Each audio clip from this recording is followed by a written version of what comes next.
3 days passed after the first battle. The Wanderer drifted in the cold darkness of space, its hull covered with scars from the attack. Inside, the survivors worked without rest. They knew the enemy would return. They had to be ready. Carla Dixon stood in what had once been the recreation center. The games and exercise equipment had been pushed aside.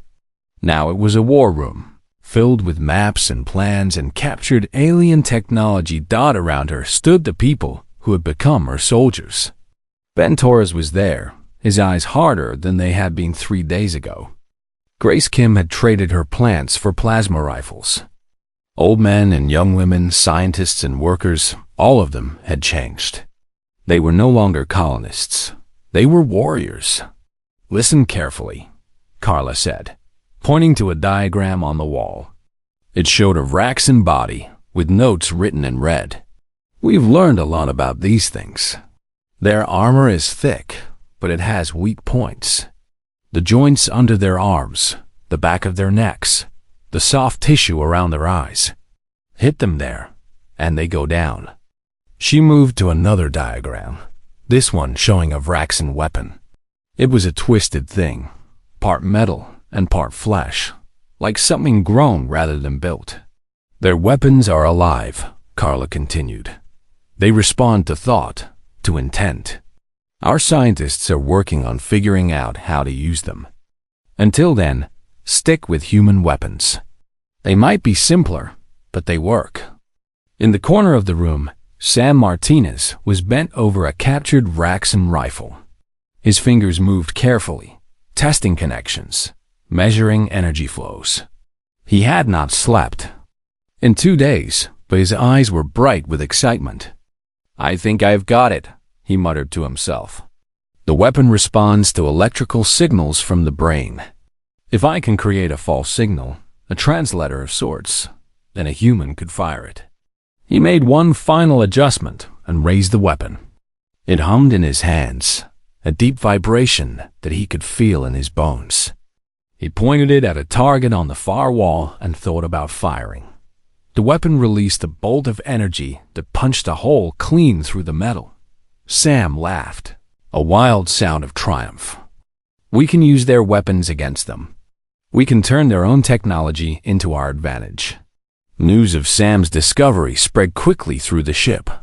For the first time since the attack, people began to hope. The Vraxan had technology far beyond anything humans had created. But humans had something the Vraxan did not understand. They could learn. They could adapt. They could take the tools of their enemies and make them their own. On the 5th day, the reinforcements arrived. Jake was on the bridge when the sensors lit up with warnings. 12 ships dropped out of faster-than-light travel, surrounding the Wanderer like wolves circling a wounded deer. Each ship was as big as the first, covered in the same bone-like armor, bristling with weapons. "They brought an army," Danny said quietly. Lisa looked up from her console. "We are receiving a transmission." Jake nodded. "Put it through." The voice that filled the bridge was cold and cruel. The translator gave it a flat tone, but the meaning was clear. "Prey species. You have done something that has never happened before. You have killed our hunters. For this, you will suffer. We will not make it quick. We will capture you alive. We will put you in cages. We will make you watch as we consume your young. And then, when your spirits are broken and your hope is gone, we will eat you too." Jake listened to the threat without expression. When it was finished, he turned to Lisa. "Open a channel. Let me respond." He stood straight, his voice calm and steady. "Vraxan Fleet. This is Commander Jake Monroe of the human colony ship Wanderer. You have made a mistake. You thought we were prey. You thought we were weak and helpless and easy to kill. 3 days ago, 96 of your hunters learned otherwise. Now you have brought more. That is fine. We will kill them too. Every ship you send, we will destroy. Every hunter you bring, we will bury. You are not the predators here. You are not the hunters. You are the ones who should be afraid." He cut the transmission before they could respond. The siege began that night. The Vraxen did not try to board the ship again. Instead, they surrounded it and began to fire, trying to break through the hull with pure force. But the humans had been busy. Sam had modified the ship's shields using captured Vraxen technology. The enemy weapons hit the barriers and scattered like water on stone. "Shields holding," Danny reported. "They cannot break through." Day after day, the Vraxen tried new tactics. They sent small ships to probe for weaknesses. They fired different weapons, tested different frequencies. Nothing worked. On the 7th day, a group of colonists captured a Vraxen shuttle during a close attack. They killed the crew, sealed the doors, and learned to fly it in a matter of hours. "We have got their ship," Ben reported through the comm. "We can use it. We can go to them instead of waiting for them to come to us." Jake thought about it. For days, they had been defending, holding, surviving. But survival was not enough. If they stayed on the defensive, the Vraxen would eventually find a way through. They had to strike back. "Prepare a boarding party," Jake ordered. "We are going to take the fight to them." Carla gathered volunteers in the cargo bay. 50 people stepped forward, each one knowing they might not come back. They were given the best weapons, the captured Vraxen rifles, armor made from alien chitin that had been stripped from fallen enemies. Hope Patterson was among them. She had grown in the past week, taller somehow, harder. The girl who had made a bomb from cleaning supplies was gone. In her place was a fighter. "Are you sure about this?" Carla asked her. Hope checked her weapon without looking up. "They killed my parents in the first attack, I am sure." On the Vraxen mothership, Commander Kethvile watched his fleet fail to break the human defenses. He could not understand it. These creatures were small and soft and fragile. They should have been dead a dozen times over. "What are they?" one of his officers asked. Kethvo did not have an answer. In all his years of hunting, he had never faced anything like this. Species were supposed to surrender when faced with overwhelming force. They were supposed to beg for mercy, to offer themselves as tribute. That was the natural order of things. But these humans did not follow the natural order. They fought when they should have fled. They learned when they should have cowered. They became stronger with every battle instead of weaker. On the 11th day, the human shuttle launched from the Wanderer. Inside were 50 soldiers who had once been farmers and teachers and engineers. They flew straight toward the Vraxen command ship. The war was about to enter a new phase. The hunters were about to become the hunted. And somewhere in the darkness of space, the Vraxen began to feel something they had never felt before. Fear. The colony ship Wanderer moved slowly through the dark space of the Kepler 442 system. It was a big ship, carrying 3,000 people toward a new planet that would become their home. These people had left Earth behind, looking for a fresh start among the stars. Commander Jake Monroe stood on the bridge, watching the endless blackness through the main window. He was a tall man with tired eyes and gray hair at his temples. He had been in space for 20 years, but nothing had prepared him for what was about to happen. "Sir, we have something on sensors," said Lisa Grant, the communications officer. She was young, barely 30, with quick hands and a sharp mind. It just appeared out of nowhere. Jake walked over to her station. The screen showed a shape, massive and dark, moving toward them. It was 3 times the size of the Wanderer, covered in what looked like bone or shell. It did not look like any human ship. It did not look like anything humans had ever built. "What is that thing?" asked Danny Webb from the tactical station.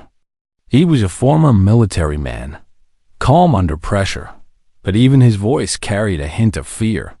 "Unknown," Lisa replied, "but it is coming straight for us." The alien ship moved with a terrible grace, like a shark swimming through water. Smaller vessels began to detach from its hull, 6 of them, each one heading directly toward the Wanderer. "They are launching something," Danny said. "Small craft. They will reach us in 12 minutes. Jake felt his stomach tighten. He had heard the rumors from the outer colonies. Ships going dark. Mining stations falling silent. A single message from a survey vessel before it disappeared forever. The message had been simple and terrifying. They hunt us. No one knew who they were. No one had ever seen them and lived to tell the story. But Jake understood now. He was looking at them. "Open a channel," he ordered. "All frequencies. Let them know we come in peace." Lisa worked the controls. For a long moment, there was only static. Then a sound came through the speakers, a harsh clicking mixed with deep growls. The translation software struggled to make sense of it. "They are scanning us," Lisa said, her face growing pale. "Biological scans. They are counting us. They are measuring our body mass. Like they are weighing cattle," Danny muttered. The alien voice came through again, and this time the translator caught the meaning. 3,000 prey animals. Good harvest. Prepare the holding cells." Jake felt something cold run down his spine. Prey animals. Harvest. These creatures, whatever they were, did not see humans as people. They saw them as food. "Sir, what do we do?" Lisa asked. Jake looked at the faces around him. These were scientists, engineers, families looking for a new life. They were not soldiers. They had not signed up to fight. But he saw something in their eyes that surprised him. Not just fear, anger. "Get me Sergeant Dixon," he said. Carla Dixon was in the cargo hold when the call came through. She was a former Marine, 45 years old, with scars on her arms and steel in her voice. She had joined the colony mission because she thought her fighting days were over. She was wrong. "What is the situation, Commander?" she asked through the comm. "Hostile aliens. 6 boarding craft. 12 minutes out. They think we are livestock." Carla smiled, but there was no warmth in it. "Then let us teach them otherwise." She turned to the colonists around her. Men and women who had never held a weapon in their lives. Children hiding behind their parents. Old people who had come to space looking for peace. "Listen to me," Carla said, her voice cutting through the fear. "I know you are scared. I am scared too. But we have a choice right now. We can lie down and die, or we can stand up and fight. These things want to eat us. They want to put us in cages and harvest us like animals. I say no. I say we show them what happens when you try to hunt humans." She began handing out weapons from the emergency lockers. Plasma rifles, stun batons, anything that could hurt. The colonists took them with shaking hands. A young man named Ben Torres stepped forward. He was 23, a construction worker from Nevada. He had never killed anything in his life. But he took the rifle from Carla and checked the charge like he had been doing it forever. "Show me where to point this thing," he said. On the bridge, Jake watched the boarding craft grow larger on the screen. They were ugly things, covered in the same bone-like material as the mothership. They moved like insects, quick and purposeful. 2 minutes to contact, Danny reported. Jake opened the ship-wide channel. His voice echoed through every corridor, every room, every hidden corner of the Wanderer. "This is Commander Monroe. In 2 minutes, we are going to be boarded by hostile aliens. They see us as prey. They think we are weak. They think we will run and hide and beg for our lives. They are wrong. We are human beings. Our ancestors survived ice ages and plagues and wars that lasted generations. We did not come this far to be someone's dinner. So pick up whatever weapon you can find. Stand with your neighbors. Protect your families. And show these monsters what it means to hunt humanity." The boarding craft slammed into the hull with a sound like thunder. The airlocks began to cycle. Through the doors, Jake could hear sounds. Clicking and growling and the scrape of claws on a metal dot in the corridor outside the main airlock, Ben Torres stood with 20 other colonists. His hands were steady now. His fear had become something else, something hot and sharp. The airlock opened. The first Vraxan stepped through. It was nearly 8 feet tall, covered in plates of dark red armor that looked like dried blood. 4 arms ended in curved claws. 6 eyes scanned the corridor with cold hunger. Behind it came more, a dozen monsters from a nightmare. They looked at the humans and made a sound that might have been laughter.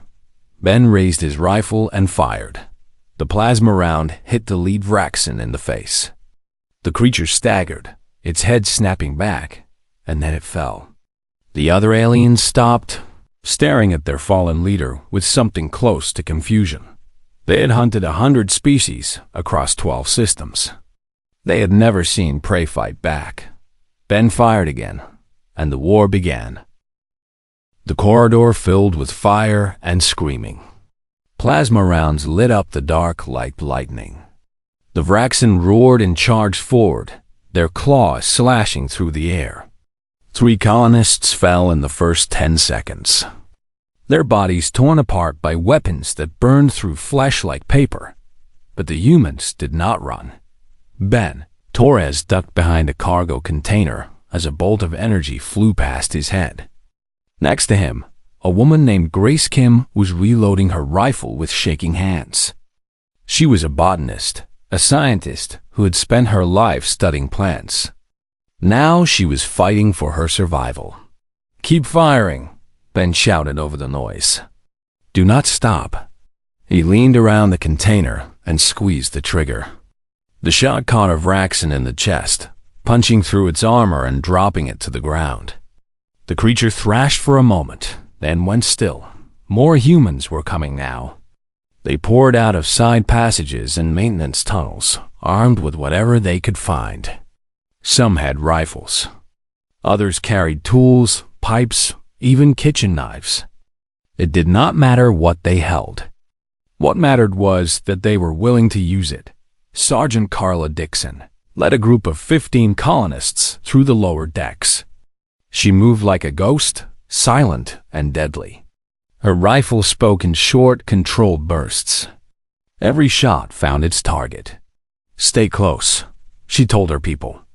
"Move when I move. Stop when I stop." A Vraxan appeared at the end of the corridor. It was bigger than the others, with silver markings on its armor that might have meant rank or honor. It saw Carla and opened its massive jaw to roar. Carla shot it in the throat before it could make a sound. The creature grabbed at its neck, black blood spraying between its claws. It fell to its knees, then collapsed forward. Carla stepped over its body without looking down. "Keep moving," she said. On the bridge, Jake Monroe watched the battle unfold on the internal sensors. Red dots for humans, blue dots for Vraxan. At first, the blue had been pushing forward, driving deep into the ship. But now it was slowing. In some places, it was even falling back. "They are retreating from Section 7, Danny reported, his voice carrying a note of disbelief. "We are pushing them back." Jake allowed himself a small smile. These things had expected easy prey. They had expected screaming and running and begging. Instead, they had found humans. In the engine room, Chief Engineer Sam Martinez worked frantically at his console. He was not fighting with weapons. He was fighting with his mind. "I need more time," he muttered to himself. "Just a little more time." He was studying the Vraxan weapons that the colonists had captured. The technology was strange, organic, almost alive. But Sam was beginning to understand it. These weapons responded to intent, to thought. If he could figure out how they worked, he could turn them against their makers. A Vraxan crashed through the door behind him. Sam spun around, grabbing a wrench from his workbench. The creature was wounded, black blood leaking from a hole in its side. But it was still dangerous. It lunged at Sam with claws extended. Sam swung the wrench with all his strength. It connected with the Vraxen's head, snapping it to the side. The creature stumbled. Sam hit it again and again, until it stopped moving. He stood over the body, breathing hard. His hands were covered in alien blood. He had never killed anything before. He thought he would feel sick, but instead, he felt only determination. "Not today," he said to the corpse. "Not ever." The battle lasted for 6 hours. When it was over, the Vraxen boarding parties had been destroyed. 96 alien bodies lay scattered through the corridors of the Wanderer. 217 humans had died. Jake walked through the aftermath, stepping over bodies and debris. He stopped next to a young girl, maybe 16 years old, who was sitting against a wall. Her name was Hope Patterson. She was covered in blood, some of it hers, most of it not. "Are you okay?" Jake asked. Hope looked up at him. Her eyes were old now, older than they should have been. "I killed 3 of them," she said quietly. "I made a bomb from cleaning supplies and threw it at them. 3 of them died." Jake did not know what to say. He knelt down next to her. "You saved lives," he said finally. "You protected the people around you. That is not something to be ashamed of." Hope nodded slowly. "They thought we were weak. They thought we would just give up. They were wrong." In the medical bay, Dr. Nina Phillips worked without rest. She had performed more surgeries in the last 6 hours than in her entire career. Her white coat was stained red, and her hands ached from the constant work. A man was brought in on a stretcher, his leg torn open by alien claws. Nina looked at the wound and knew immediately that she could not save the leg. But she could save the man. "Hold him down," she ordered her assistants. "This is going to hurt." She worked quickly, cutting away the damaged tissue, sealing the blood vessels, closing what remained. The man screamed once, then passed out from the pain. When Nina was finished, he was alive. That was enough. On the Vraxen mothership, Commander Kethvire received the final reports from his hunting parties. All of them dead. All 96 of his hunters, killed by creatures that should have been helpless. Kethvire had been hunting for 40 years. He had conquered 12 species, enslaved millions, and never once faced defeat. Until now, he stared at the human ship on his view screen. It was small and ugly and damaged. But it had done something impossible. It had fought back. It had won. "Pull back to safe distance," Kethvire ordered. "Send a message to the home world. Tell them we need reinforcements."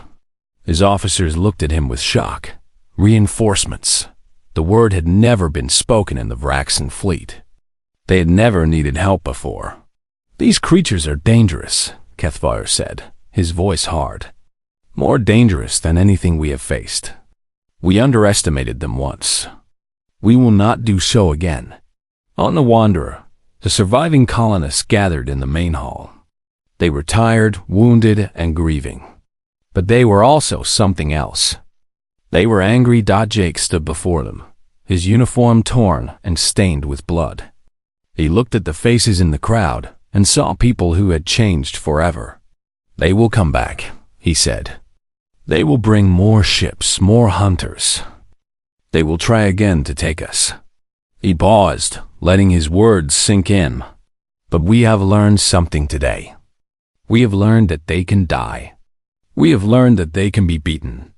And we have learned something about ourselves. We are not prey.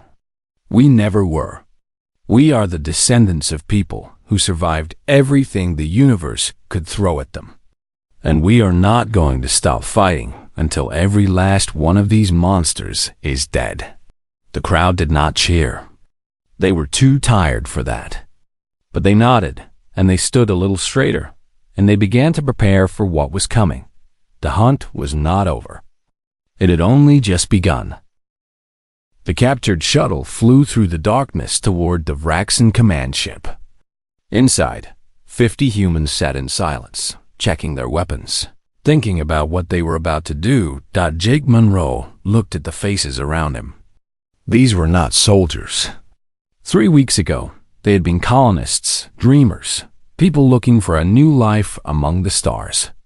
Now they were something else. They were predators. "We going fast," Jake said, his voice low and steady. "We plant the charges. We kill anyone who gets in our way, and we take out their commander. Once HFY is dead, their fleet will fall apart." Carla Dixon nodded from across the shuttle. "And if we do not make it? Then we take as many of them with us as we can."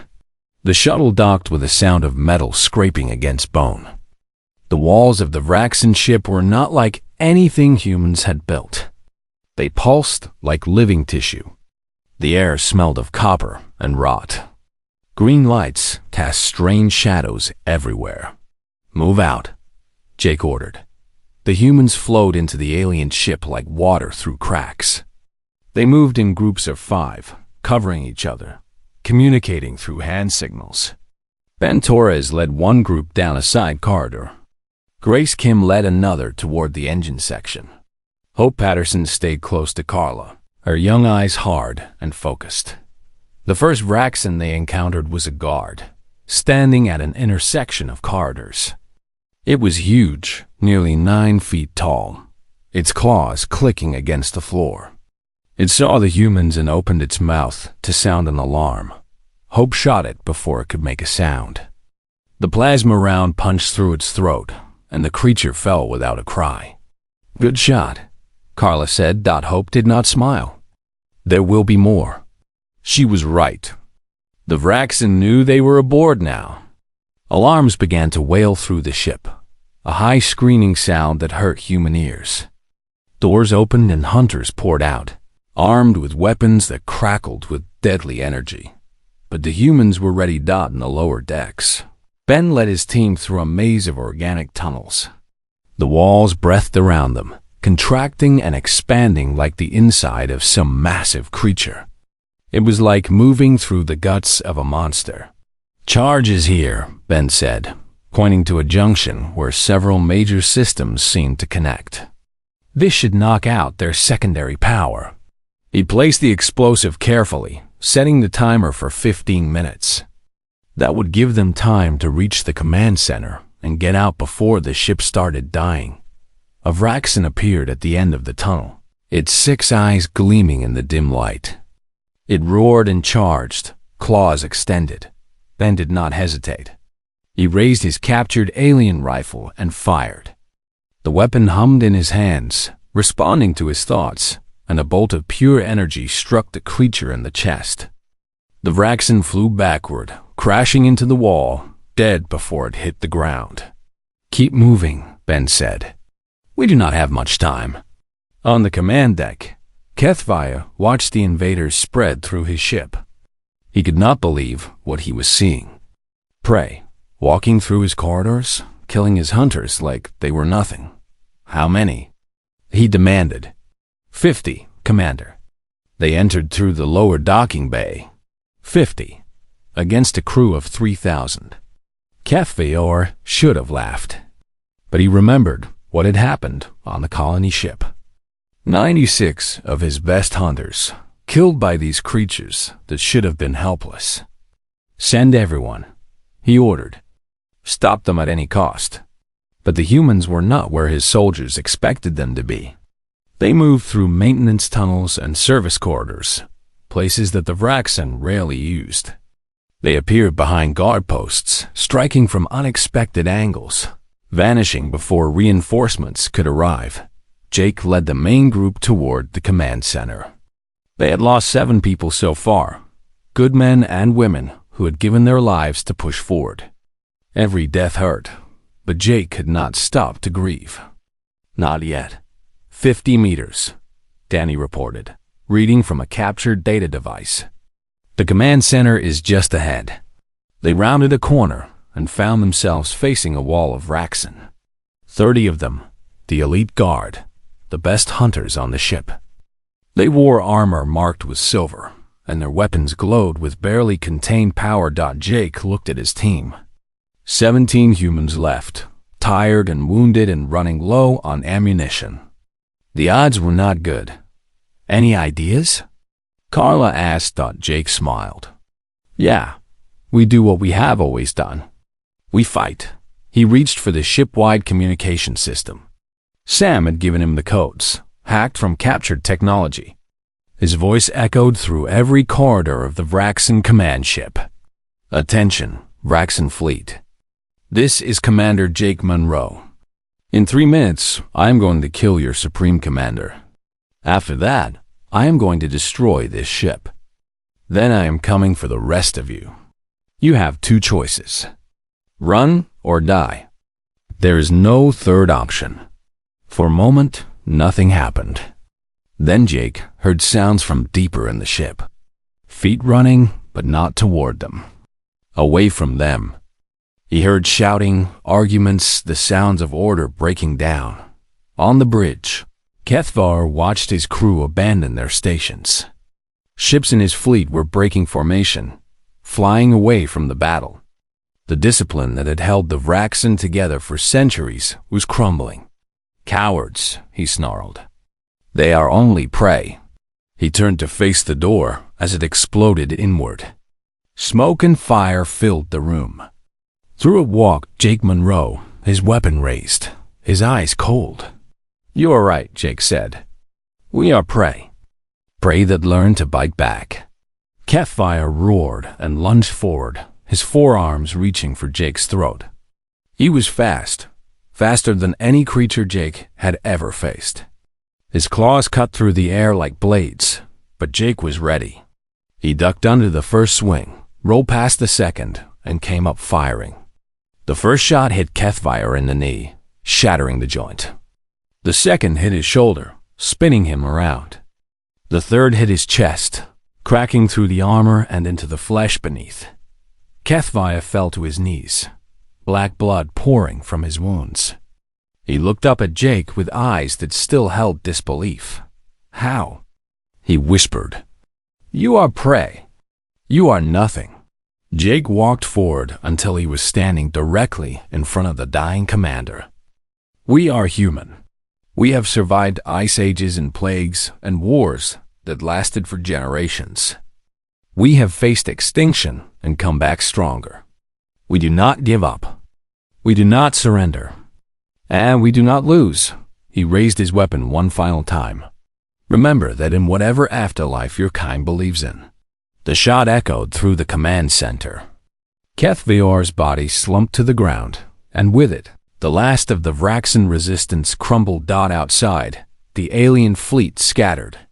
Ships fled in every direction, running from the small colony vessel that had done the impossible. They had come to hunt. They were leaving in fear. Jake looked at his surviving team.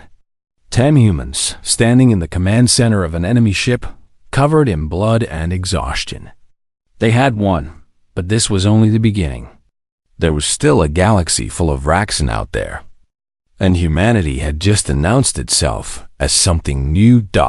Not prey, not victims, something far more dangerous. Hunters. 6 months had passed since the Battle of Kepler 442. The galaxy had changed in ways no one could have predicted. Admiral Jake Monroe stood on the bridge of the Uns Defiant, humanity's first true warship. It was not beautiful like the Vraxen vessels, not grown from organic material or covered in bone-like armor. It was steel and iron and human determination, built in the shipyards of Earth, after word of the colony ship's victory had reached home. Beside him stood Captain Carla Dixon, now wearing a uniform with medals she had never expected to earn. Behind them worked a crew of 500, all of them trained for war, all of them ready for whatever came next. Message from the Galactic Council, Lisa Grant reported from her station. She had been promoted 3 times in 6 months. They all had. They want to know our terms for joining their alliance. Jake looked at the view screen, where 100 stars glittered in the endless dark. Out there, Somewhere, the Vraxen were still licking their wounds. They had retreated to their home systems, their hunting fleet shattered, their confidence destroyed. For the first time in their long history, they knew what it felt like to be prey. "Tell the Council this," Jake said. "Humanity does not want to join. We want to lead. Any species that refuses to protect the weak, that hunts those who cannot defend themselves, will answer to us. We are not asking for permission. We are not requesting membership. We are telling them how things are going to be from now on." Lisa smiled as she typed the message. "That is going to make some people nervous." "Good. Nervous people are careful people." The Galactic Council was an alliance of 100 species, most of them survivors of Vraxen predation. For centuries, they had lived in fear, hiding in the shadows of the galaxy, hoping the hunters would not find them. They had rules and protocols and traditions of peaceful negotiation, but they had never had a species like humanity before. A species that did not run, did not hide, did not accept defeat. Word of what had happened at Kepler 442 had spread across every known system. A single colony ship, unarmed and unprepared, had destroyed a Vraxen hunting fleet. The news traveled faster than light, carried by traders and refugees and spies. By the time a month had passed, every sentient being in the galaxy knew the story. The prey had become the predator. On a dozen worlds, enslaved populations rose up against their Vraxen masters. They had no weapons, no training, no hope of victory. But they had heard about the humans. They had heard that the hunters could be killed. And that was enough. The rebellion spread like fire through dry grass. Mining colonies, agricultural worlds, processing stations where sentient beings were kept like cattle, waiting to be consumed. One by one, they broke free. And when the Vraxen tried to put down the uprisings, they found something unexpected. Human ships, appearing from nowhere, joining the fight. "Admiral, we have 3 Vraxen cruisers approaching the Kalari colony," Danny Webb reported from the tactical station. "They are preparing to bombard the surface." Jake nodded. "How many colonists is down there?" 40,000. Mostly Kalari refugees. Some humans who settled after the liberation. Then we stopped them. All ships moved to intercept. The Defiant led a fleet of 12 human warships toward the enemy. They were outnumbered, outgunned, facing technology that was centuries ahead of their own. But they had something the Vraxen did not understand. They had been prey once. They knew what it felt like to be hunted. And they had decided that no one would ever feel that way again if they could help it.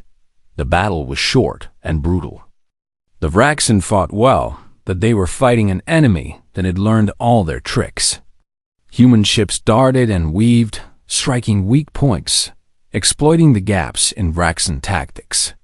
Within an hour, all 3 cruisers were disabled, their crews captured, their weapons silent. On the surface of the colony, the Kalari watched the human ships descend through the clouds. They were small creatures, barely 4 feet tall, with wide eyes and delicate limbs. They had been prey for centuries, hunted and consumed by the Vraxen without mercy. Now they gathered in the streets, looking up at the strange beings in metal armor who walked among them. The humans were tall and strange, with only 2 arms and 2 eyes and no natural weapons at all. They should have been easy prey, but the Kalari knew better now. Everyone knew better. A young Kalari child approached Ben Torres, who was helping distribute food to the starving population. The child looked up at him with enormous eyes. "Are you really human?" the child asked. Ben knelt down so they were at eye level. "Yeah, I really am. The stories say you killed the hunters, that you made them afraid." "We did. And we are going to keep doing it until there are no more hunters left." The child reached out and touched Ben's arm, feeling the strange smooth skin, so different from Kalari scales. "Will you teach us? Will you teach us to fight like you do?" Ben smiled. If you want to learn, we will teach you. Back on the Defiant, Jake met with the other human commanders through a holographic conference. There were 20 ships now, with more being built every day. Earth had mobilized in a way it never had before. Factories that had once made cars and computers were now producing weapons. Schools were training soldiers. Laboratories were reverse engineering Vraxan technology. The Galactic Council has accepted our terms, Carlo reported. They want us to take the lead in the alliance. They say they have never seen anything like us before. Jake nodded slowly. That is because there has never been anything like us before. Every other species in this galaxy either became predators or prey. They accepted their place in the order of things. We did not. We refused to be hunted, and we refused to become hunters ourselves. We became something new. What is that? Danny asked. Protectors. Guardians. The ones who stand between the weak and the strong and say, not today. That is what humanity is going to be. In his quarters on a prison ship, former Commander HFY sat in chains. He had survived the battle on his command ship, though Jake had made sure he would never walk again. He was kept alive deliberately, forced to watch as everything he had believed crumbled around him. The Vraxan had ruled through fear for 1,000 years. They had consumed entire species, built an empire on bones and blood.